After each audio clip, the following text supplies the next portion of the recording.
ሁላችሁም ማለት ነው ለሴት ልጅ ክብር ይኖራችሁ። ማለት አብዛኛው እኔ ቤት የሚመጡ ወንዶች ለሴት ልጅ ያላቸው ክብር በጣም ደስ የሚል ነው አብዛኞቹ። እና ሁላችሁም ወንዶች እንደዛ ሆኑ እሺ። የምር ለሴት ልጅ ክብር ስትሰጡ ትከበራላችሁ። ህይወታችሁ የተቃና ይሆናል። በዛው ልክ ደግሞ ለሴት ልጅ ያላችሁ ክብር ዝም ብሎ ከሆነ እናንተም ዝም ብሎ ነገር ነው የምትሆኑት። የምር ጥሩ ሚስት አያጋጥማችሁ፣ ጥሩ ፍቅረኛ፣ ጥሩ ሚስት አይኖራችሁ። እንደዚሁ ስትንቋለሉ ነው የምትኖሩት። ግን ለሴት ልጅ ክብር ሲኖራችሁ፣ ሴት ልጅ ስታከብሩ እሷም ታከብራችኋለች። ጥሩ ፍቅረኛ፣ ጥሩ ትዳር ልትይዙ ትችላላችሁ።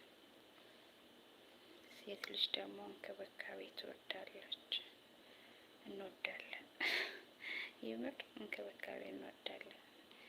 የሚያቆሉ